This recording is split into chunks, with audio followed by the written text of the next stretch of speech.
love to wax lyrical. Yeah, so summarise it. I mean, because you're so ahead of the curve in this space, and that's as a consequence of profession you're in, lived experience, drive, passion, etc. So, for everyone out there, just summarise what that means and what does it mean to you. Well, thank you for creating a bit of space for that, Colin. I often say, I say Clue is two things. I say it's a love letter to my life's passion, which is social equity. And I also say it's innovation by necessity. As I've got older, my chronic health conditions become physically destabilizing. And I got a late diagnosis of autism. And so many things in the kind of the world of work that really didn't work for me are suddenly really clear. And so when I look back at what was challenging for me and how it could have been remedied, there was just such significant lack of the right kind of data that I, as a, unbeknownst to myself, but neurodiverse, disabled, and whatever, all the other band camps that you can fall into, would have found really, really useful heading into the process. So we spent about 3 years speaking with hiring managers and job seekers around really where it was going wrong. Why is it that you are applying to all these jobs and not hearing back and having a terrible experience? And then why are you, Mr. and Mrs. Hiring Manager, why are you really struggling to get good quality applications? Why are you really struggling to get diversity into your funnel? Like, where are the break points? Because everyone's frustrated. And so we kind of whittled this down to the data. The great thing about my background is that it's always been anchored to data. One of my notes I wrote ahead of this conversation, Colin, is that there's one thing I say to myself all the time is there's no such thing as too much data. And recruitment has really embraced more data. We want more data, we want more people, we want more. But there's no such thing as too much data. Only holds true if you really have the tools to manage your data effectively and you're capturing the right data. And unfortunately, we've fallen into a habit of collecting more data, but it's not good quality data, or we're not managing that data correctly. So what we've done is built a bunch of tools that effectively help organizations hire and build high-performing teams, but inclusively. So we've pioneered some principles of neuro-inclusive design and psychological safety into the hiring process. We're moving away from the advertising model of recruitment and actually using behavioral psychology best practice to help set job seekers up for success by getting much more detailed understanding of them so that we can actually start recommending the job opportunities that you're most likely to be hired for. We use kind of machine learning and AI to do that. So by actually less is more. We've gone from big data and marketing to hyper personalized experiences, and this is the future of finding work. This is the future of organizations successfully hiring and becoming really enviable employer brands. And also, as we start, recruitment's gone through demographics now, and we're starting to really focus on helping vulnerable people into work. And the recruitment model itself is not psychologically safe in its traditional format. It is not guarded. It is not protective of the people that we are now seeing as the zeitgeist, refugees and displaced people, disabled and neurodiverse people. You're entering vulnerable people who have been knocked backwards a lot in life into a process where they are going to be compounding their trauma. So we have to get better at hiring more socially responsibly, creating better equity, and ultimately mitigating trauma of rejection in it if we want to successfully work and get everybody into work. Yeah, and that's been proliferated, isn't it? Because we went through a stage where people were. I suppose it was a candidate market, and there was lots and lots of opportunity for people. But when it starts to go the other way, and there's lots of candidates that are out there looking, etc., they're going through this process. It's intimidating sometimes. It's scary. It's you start. I personally start to feel this that not imposter syndrome per se, because I saw someone sort of talking about that as not being the right way of describing things, but you do start thinking, what am I? What do I bring? And what am I capable of? If I got a knockback, or maybe I've just been made redundant, or I've applied for a few roles and didn't hear anything. Is it me, or is it, as my wife would say, that recruitment industry that you supposedly, your work in needs to have a good hard look at itself. But it doesn't detract from the fact that we're dealing with human beings here that have gone through. They may have gone through trauma, they may not have gone through trauma, but we've been through a pandemic. We've been, we've surfaced some, mental health challenges as a consequence of that, and other things that are going on. We've put ourselves through it as a human race, right? Yet we're still faced, from what you're saying, with a very similar, very typical recruitment process that, if there is such a normal, favours the normal, and is not necessarily inclusive enough to bring people in that, have got so much to give and possibly more to give because of their life experience, but because they can't answer the way the questions are set out, or because they can't navigate the technology, they're technically excluded, which is what you're kind of wanting to change, right? And are changing. Absolutely. There are lots of schemes in existence, lots of pledges, lots of sign up and get a badge type mechanisms that organizations can subscribe to, that lead people into processes on inaccessible websites, on take place in inaccessible buildings, and there is just you mentioned the word human there. Even by its definition, human resources commoditizes people. The recruitment process is a trade. It's transactional. It's not human. And as we've seen in commerce, we've moved from the transactional economy into a relationship-led economy. People underpin our competitive advantage, yet it's the lagging part of business processes to really move into this relationship-led economy. We see massive work being done on attraction and employer branding, and it's all great, because people seeing themselves in places they wouldn't traditionally see themselves is amazing. But from a psychological perspective, so perception bias is one of the things that we really anchor into, and that's what we're trying to correct with Clue. Until someone sees and is proven that they can do a job. So what I mean by that is this job requires you to do these things. Oh, I can do those things. Excellent. The disabled lesbian will look at themselves in a poster and be like, amazing, people like me can work in this place. That's fantastic. But I can't do that job. And so we are trying to get ahead of that. We're trying to help everybody just focusing on the things that they really are good at. Everyone has talent. Everyone has a value add. But we speak to people time and time again, 2,000, 3,000 applications made, no responses. That is not helping anyone. That, as a hiring manager, as a recruiter, your inbox is flooded with a bunch of irrelevant applications. That person has wasted days of their life, and compounded trauma of rejection. So every single time they get a no, they are less and less likely to apply for something else. Yeah, that has economic impact. That has societal impact.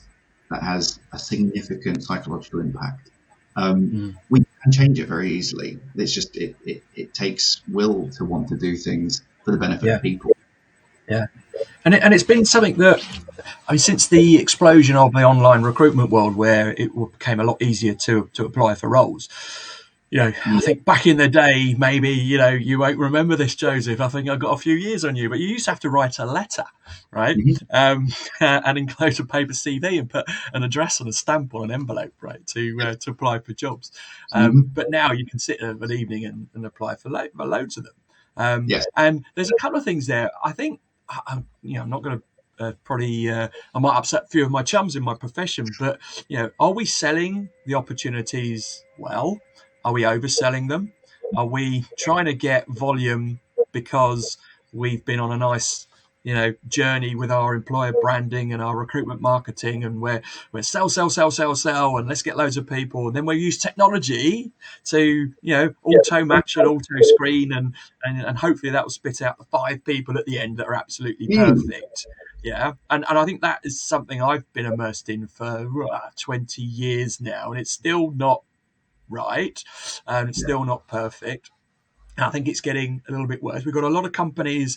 I did a LinkedIn poll. I joke with my university made up statistics brand, which and I do polls. And once you get about 50 odd people on there, you kind of think, actually, this is quite credible. And looking at my network and people that are voting yes and no, and the poll is still 50-50. About 67 people have responded to it now. But does the company really live up to the values? Or not? And it's 50-50. Okay, so this is people that have gone through this process, join an organization, believe they're joining something, and then realize maybe the organization isn't what they expected, which has got to be a fault of that front end process, possibly. Or not everyone's on board and everyone's on the bus with regards to the culture and the strategy piece. So that's confusing as well. And I think we live in a world now where people want a job, obviously. There's more people than jobs by the looks of things at the moment. They're putting themselves forward for these roles. They are basically matching themselves to what they see in the marketing. But when it boils down to it, they might not, as you rightly say, they might not be perfect for the job, and they don't make that cut. They don't get hurt. It's a bit of a minefield. So what you're suggesting, I believe, is so much more data led in terms of the people, so much data led with terms to the job, so much data in terms of the process to make sure that if you're getting XYZ audience into your stream, as it were, this is how best to give them an experience, a real experience, so you're not overselling and you're not compromising them or in any way. Yeah, Colin, 2 things that you mentioned in there that I think are indicative of the problem. Sell being one of them. That in and of itself is an act of manipulation, whether we want it or not, whether we want to admit it or not. When we ask people to apply for jobs, we're like, the number one piece of advice is, match what they're looking for. Make your CV match what they're looking for. Like, it's an art of manipulation. The way in which we are trying to attract people into jobs is not wrong. Employer branding, attraction campaigns, they're absolutely fine. But that top of the funnel, we've kind of just turned into a Wild West, to the point where we now need to spend, in some places we've seen, millions of pounds on automation, machine learning systems, like AI-led chatbots, will, just kind of automated workflows to then spit out your long list at the end of the, however long that may take process. Recruitment is human. And so when we're looking at automating these huge trenches of processes, the more people are not engaging with people, the more likely they are to disengage in a process. We saw data from Glassdoor last year that was like 83% of people have rejected offers because of poor experience. And, it is very much it is still very much an organization's responsibility to believe in principles of inclusion, psychological safety, great experience before someone starts. That is where your employer brand starts. In marketing, we always talk about, the first touch point. What is that first moment of with an organization? And the further the organization pushes themselves away from that part of the process, the less likely the person is to really feel it. So what we do is a little bit different, but this isn't the time. Maybe if you want to know what we do different, I'll kind of have a chat with me. But by flipping the pancake, so to speak, and by bringing organizations and job seekers closer quicker by more accurate matching of people to opportunities based around skills. Experience is important, but experience is proven time and time again in our research and other research to not be a credible initial filter. Filtering people by skills is a much better initial filter. As a result of that, you then get to your alignment and quality quicker, which means that you can actually get to long lists incredibly quicker. We've seen people turn around long lists in 48 hours by using a skills-based methodology. Now, the knock-on effect of that as well is, it's not just, this is why we say build high-performing teams inclusively, because if you're focusing on skills, you can build high performance into a team by design. You get better quality people. 80% of people don't have the right skills for their jobs. That is a big problem for productivity. But by removing those initial kind of status-led barriers to entry, where did you work, where did you study, how long have you worked, have no direct correlation on your ability to perform a job well, statistically, scientifically. You also extend your talent pool. It's an inclusion play. More people have got skills that have been earned in different places. And I do genuinely believe this is at the heart of the solution. It completely changes the paradigm of the psychological safety that an individual has, and it changes the paradigm shift for the quality and the speed at which organizations can operate as well. Yeah. So the concern I've got is we didn't have this right before the world obviously melted down. Okay. Right. And there is a real will and desire for organisations to focus more on inclusivity, diversity, etc. I mean, we see that everywhere, and that's great.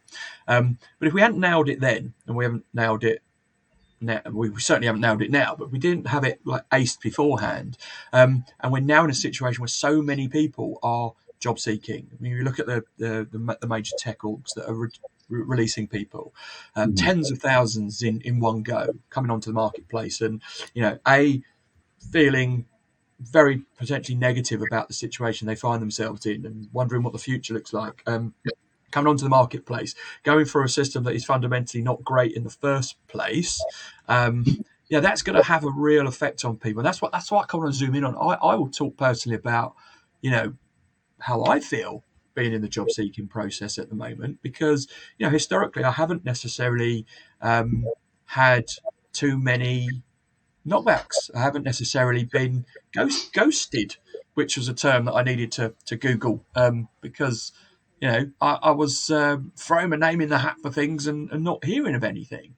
And you're kind of like, oh, hang on a minute. Okay, maybe it's Christmas coming up, and it'll be all right afterwards. But we're in this situation where so many people are not necessarily for the first time, but unexpectedly looking for jobs, or have been looking for jobs for a period of time. That is going to grate on people, especially after all the challenges we've had before. So, if I look at how I work and how I roll, I'm on top of my mental health. But I know for a fact that if I put myself under too much pressure and strain and disappointment for a long period of time, I will go beyond my tolerance level. If I stay there for a period of time, I'll have episodes. Yeah. And that's where I kind of feel at the moment I'm not overly perturbed and overly worried about it, but it's probably building up in me. And if something doesn't happen soon, I'm probably gonna, start to see some symptoms forming, which I then have to tackle. This is a huge challenge for people at the moment. That their drive is pushing them to get a job, and or their drive is pushing them to sort of like get over the fact that they've now found themselves in this position where they no longer have a job. Yeah. Are we not kind of lining ourselves up for even more mental health challenges as a consequence of where we are at the moment? I mean, absolutely. To that question, without fail, we are indicative of complicity. Words I'll just never be able to say, and that one is one of them. Quick question. So, when you come from a place of not having many knockbacks, and then you start getting them, can I ask you, safe space, real talk? Like, how does that make you feel? What's the initial thing that you kind of feel when you get that? Yeah. Probably. Well, I think you go through stages. So the first stage is, oh well, never mind, plenty more fish in the sea. Yeah. Then there's a few more, and you start to think, your brain goes, well, let's try and solve this problem. Why might this be? And you start thinking, I've just turned 50. Yeah. And I was at a conference where they were talking about trying to get the over 50s back into work, and I suddenly categorized myself as being over 50 in an audience that is, it sounded like, was challenged getting a job. So you start thinking, have I suddenly become a dinosaur? Has the world moved on because I've been in a job for a long period of time and I'm now not current? So your brain starts thinking of these things, and you say, no, that's just my brain playing tricks on me. But then when you kind of haven't landed something and you kind of run out of excuses for that, and it's it's post pandemic, and there's business, cost of living crisis, war in Ukraine, etc., turmoil in the markets. You kind of think, okay, I just ride my time, but it just keeps. You said the word compounding. It keeps on building up to a point where you go, hang on, this shit's real. I can't excuse this anymore. Right, what do I now need to do? So, and that's where you get to a point where you get active, you try and sharpen things up, you network even harder. But I suppose that's lining you up for even more of a challenge if you then don't get something as a consequence of all that extra activity. So, so for me personally, I think I'm the same as everyone else. You kind of think, that's not good. And then as the journey progresses, it kind of manifests itself even more. Yeah. Didn't think this was going to become a therapy session there, Joseph. But hey, look, as I said, anything and everything. I can't help myself. But it's always we're in a safe space, right? So, but you hit the nail on the head there with the root cause of the problem is that at that point of rejection, you don't know why. And often you just get, no, not this time. Thanks. GDPR, do you want to keep us on file? That's probably the most human thing that you get in most response letters these days. That seed of doubt that is unanswered, that you will never have an answer to in the current system, is the breeding ground of this perception bias that I was talking about earlier. Yeah. It's like something's not right with me and I don't know what it is. So you begin questioning every single morsel of what could have gone wrong and what might not have gone right. And once it plants the seed twice, you start fertilizing, by the time you've applied for 30, 40, 50, I honestly kid you not when I say I've spoken to young people who have applied for thousands of jobs and never so much as got a because in their email back. You have picked your soul to pieces. You have picked your identity to pieces. You've got every reason as to why someone won't give you a job, but no one has ever told you why they will. And this is why psychological safety in recruitment is so important, because when you're from a diverse community, trauma is indicative in your experience. So it's not just when you go for a job, it's walking down the street and someone crosses a road to avoid you. It's every single time someone addresses you, they make you feel like a charity case. It's, it goes on and on and on and on. Yeah. Trauma is indicative of experience in diverse communities. And so this is a compounded trauma, being told no time and time again. So we have a duty, if we truly believe in inclusion, if we truly believe in equity, if we truly believe in diversity, to get this part right. And this is why I say the top of the funnel is the place where we need to be applying our focus. We are not at the end of a buying cycle, typical advertising buying cycle, someone decides whether they want to buy a product or not. And so, cool, it's fine. Get loads of people into a funnel. And then at the end of it, cool, decisions made or not. When you're dealing with people, applying that same logic, at the end of it, someone feels valuable or not. And that is a very dangerous thing to be playing with for the sake of trying to hit your numbers. Yeah. The workplace has to become more human. We are not dealing with just data. We are not dealing with this is people's feeling of self-worth. And if we want talent, if we want people, if we want diversity, if we want Colin, people like yourself who are accomplished and brilliant and beyond assets to organizations, Thank you. You're welcome. I'll cut my check later. But it's the fact that there is a place for doubt at the end of a process in your mind. It says it all. No one is immune to this, and we just need to become wiser about it. Exactly. And look, capacity and legislation, right? There's two big problems that I think we have is because so many people come into the funnel, because there's such a massive amount of people, especially now, that are coming through the process, and we use applicant tracking systems to, skills match. Well, we say skills match, but depending on the quality of the application of the ATS, we use technology, let's say, to try and identify who's the closest match, so you can work on that group of people, and then the rest are given an indifferent response. It could be nothing. It could be an email response. What frustrates me is when you apply for something and then you get an automatic refusal, and it's like, okay, what killer question did I answer wrong then?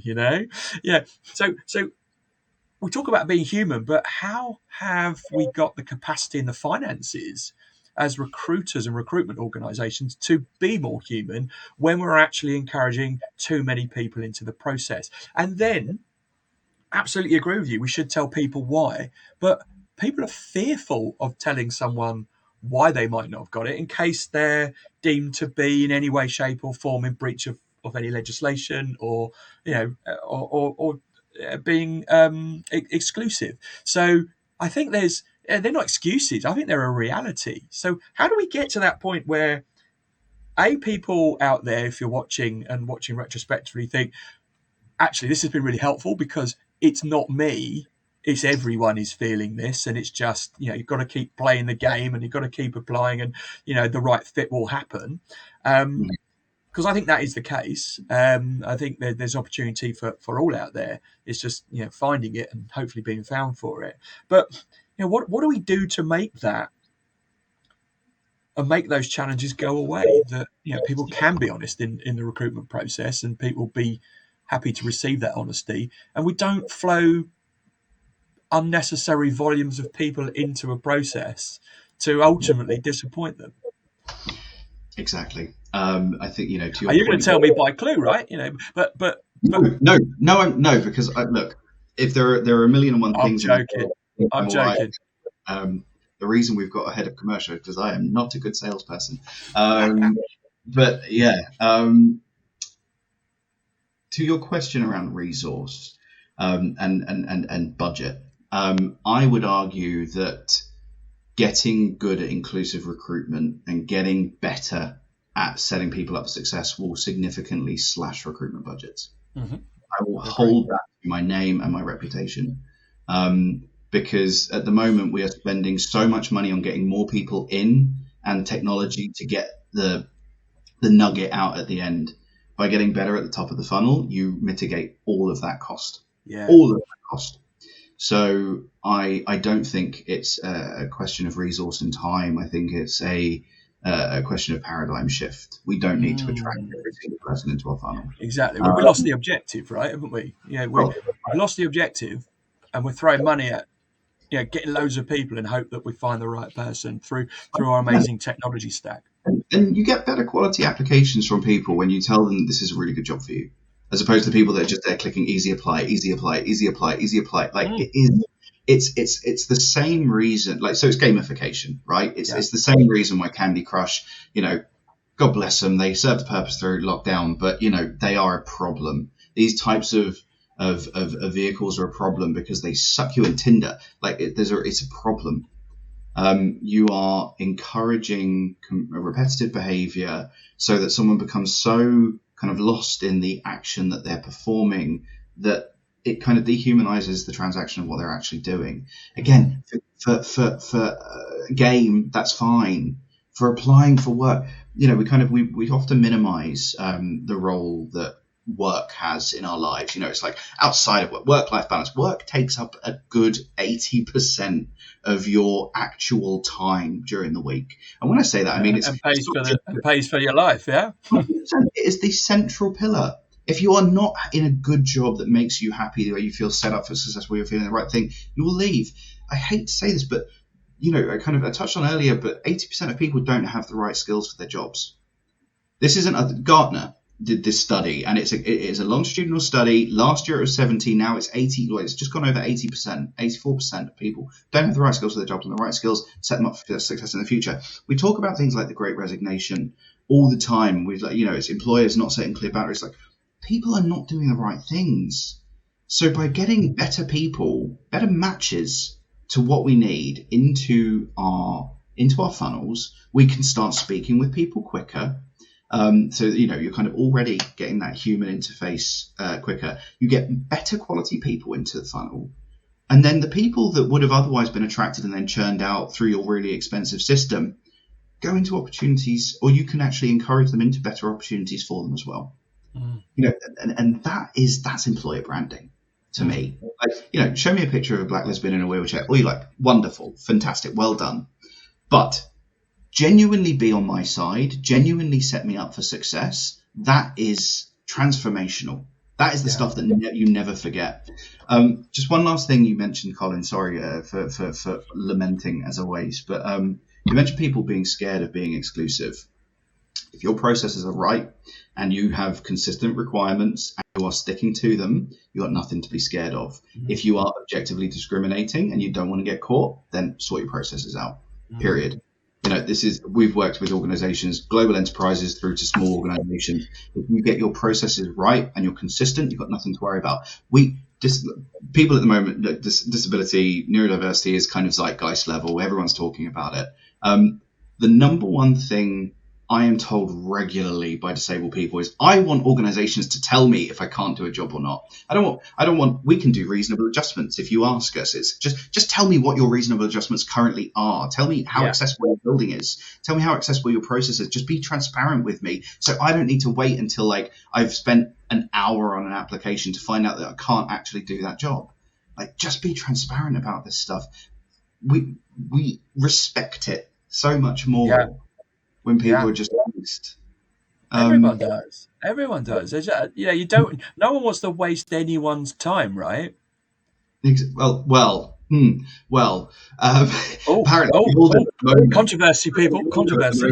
But this is why I say it's a human thing. When we start thinking about it as actual humans taking on these actions, job seekers don't want to alienate employers with a rubbish application, and employers don't want to alienate talent, but we are all complicit in it with this mechanism that was designed for sales, not for people. Absolutely. We've applied that in sales, and we think, okay, let's just get loads and loads and loads of people in a funnel. Let the tech sort of decide, they've got the right skills, they're in the right place, etc., got the right level of experience. Therefore, there's our long list. And then you bring the humans in, right? And you might have excluded the best 10 people for that role without knowing you've already done it, because of the processes, as you say, aren't right. 100%. It's fascinating stuff. And you kind of think, what's going to be that catalyst for people getting it right? So I think it's upturn. I think when stop pulling your butt, stop pulling. I love it. But I think it's when people start to realise, we're going to get to a point again, it's cyclical, where people cannot hire for love nor money. Yeah, it's really difficult to hire. Okay, it's like, well, perhaps if you had been better at matching, screening, pipelining, relationship recruiting for the last 5 years, rather than being super reactive, you might not necessarily be in this situation. And, I think that's when people will start to go, oh, right, okay, we need to invest in better processes. We need to invest in better technology. Maybe let's put more humans back in the process because that's proven to work. But it's always going to be like a financial or a risk catalyst, I think. And that frustrates people. I was in a conversation yesterday where you talk about, HR and recruitment having a seat at the table, at the top table, so that you can influence this. But I think we live in a business world where it's very reactive, and you're fighting for kind of like to put your processes as the priority within an organization, against all the other functions of an organization, sales, marketing, etc., etc., etc. And until such a time as there's, a fundamental understanding by employers and leadership of employers that, we really do have to live up to that statement of people are our most important asset. And how do we bring them in, and how do we ensure we retain them, etc., etc., etc., to get this right? But I've been in this game 22 years now. We're still having the same conversations, which is a little bit worrying, right? Exactly that, Colin. There's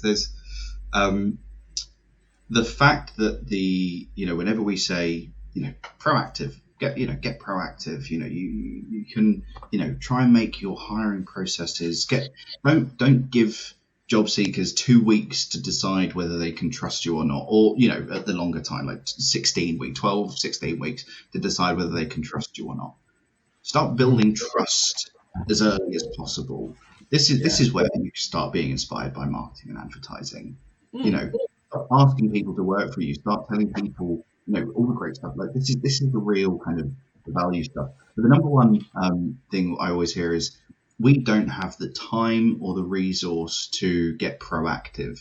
Now, recruitment technology has existed for the best part of 15 years, 20 years in some cases, and older, but like good systems, or systems that are actually trying to fix recruitment as opposed to like the whole workforce management thing. The fact that we are still telling ourselves that, the fact that we still have 80% of people not doing the right thing, the fact that we still have 50% of people leaving their jobs in 12 months, the fact that we still have 90% of candidates having a terrible experience. This is why automation and digitization do not fix the broken process. This is why technology is not fixing the problem. It is just automating the problem. This is the paradigm shift. We have to rethink what we're doing. We need to rethink why we're doing it. We need to actually not stop relying on tech to try and do the people stuff, but use tech to help the people stuff improve its accountability and its accuracy and its consistency, actually. Consistent. It's got to be a common purpose for everyone, and there's got to be a catalyst that forces us as humans that love being a little bit reactive to be that proactive. And I'm just going to sort of, obviously we wanted to talk about the impact on people. I do feel for everyone out there that's job seeking, and everyone that is has suddenly found themselves job seeking because they've been part of a downsizing in different organisations. And I think one of the things that we probably need to reiterate is that that everybody, as you rightly said, has got skills, they've got qualities, they've got experience. There are opportunities out there for all. Just because you get knocked back, you don't hear. It's probably nothing to do with you. It's to do with the circumstances, to do with the volume of people that are going through it, to do with the processes that we know we haven't necessarily got right yet. But that doesn't detract from the fact that someone will still feel the pressure of not having a job, and bills need to be paid, and that continual concern about and not hearing, as you say, why wasn't I suitable for that role? You're not necessarily going to get to be told that why you weren't suitable for that role, because there isn't the capacity in the process to do it. So I think the message to everyone is, look, you're human, you're awesome, you've got skills, you've got strengths. Take some time to work out what they are. Exactly. Take some time to work out what they are. What do you bring to the party, and sell yourself as that? What do you bring to the party? I was once taught that if you're coffee, sell yourself as coffee, not tea. And a lot of people think that might, you said it earlier on actually, try and make your CV into what they want to hear. But when you land there, you'll find out A, that it was the wrong place for you, or B, you might be the wrong person for them, and C, you haven't got the skills to do the job, like you said. So people have got to take a bit of responsibility to map themselves and promote themselves as who they are. But there's an element to that we do want to try and put our best foot forward. We do want to maybe oversell ourselves a bit because we want that role. And I think this is playing on everyone's mind, right? So I think the word authentic, I was told recently that I've been a bit too open, a bit too raw about my health conditions on the web, on LinkedIn. Maybe that's going to switch people off from hiring you. And I went, good, because then I probably wouldn't have sat there. And then they say, yeah, I know, but you can't have that excuse anymore when it's really tight, Colin, and you need a job. And it's like, well, okay, do I want to go into somewhere that ultimately I'm going to not necessarily enjoy, or I'm potentially going to fail? Should I just hang on a little bit longer and find the right one? But is the right one out there? And I think lots of people are having this going on. So I think people have got to map themselves out. They've got to sell themselves as best they can. They've got to chill. They've got to look after their mental health the best way they possibly can. Believe in their strengths and not take these knockbacks personally. But that's easy for me to say. And in 6 months' time, when I've burnt all my savings, I haven't found something, I might have a completely different view on that. However, that's kind of my take. So believe in yourself, people. 100%. And you're so right on the kind of reflecting on the point I made earlier about how doubt is this compounded feeling when you start getting rejected from anything. It's like, why? When you understand your USP, and understanding that your USP isn't just your experience. Actually, your experience and your education background are not very unique at all. A lot of people have also had the big jobs in the big companies and done the big projects and gone to the big universities. That's not unique at all. The three kind of anchors to a skill set. You've got your technical skills, your transferable skills, and your behavioural skills. In the last quarter of last year, across all the jobs that we see, everything from software engineers through to, kind of operations leads to salespeople, the top 10 skills in demand were all behavioral. Now, that's because we're in a disparate workforce, and the way that people show up at work and the way that people contextualize their skills is becoming more and more important. And what that also means is that people who have anchored their entire CV to the things that they can do as opposed to how they do it are completely missing a trick in the market at the moment. You got to. The amount of people that use their CV to just write about what they've done before as opposed to how they want to apply that in the future. I would say the thing that's so exciting about a CV is when someone is thinking about what that means next. And how that can then kind of be taken forward and then use your cover letter. Some people do still use them. We're seeing a bit of a surge in requests for cover letters again, funnily enough. But in your cover letter, like, what does that then mean? Like, how is this company going to help you then take these skills forward? Don't reiterate your experience in your cover letter. Like, that's not. I've done this, and I'm an expert on Microsoft Excel. Yeah, brilliant, great. Okay. What can you bring to what's your difference? What's your differentiator? And I think that's the message, isn't it? Yes, it's a tough market. Yes, lots of people are in the same position. Yes, it's easy for me to say, don't worry, it's all going to come good. But, if you look over historically, you found old roles, you found opportunities, and it's a tough market. Believe in yourself, articulate yourself properly, be real, be authentic, and accept that, it's not you. It's a little bit of a numbers game. Listen, Joseph, this has been absolutely incredible. I love interacting with you. It's always a pleasure. I thank you from the bottom of my heart for coming on and sharing your wisdom. And we have to say goodbye to the audience now, but I'm going to drop you a note straight afterwards so we can make sure we have that catch up. I appreciate it, Colin, and thank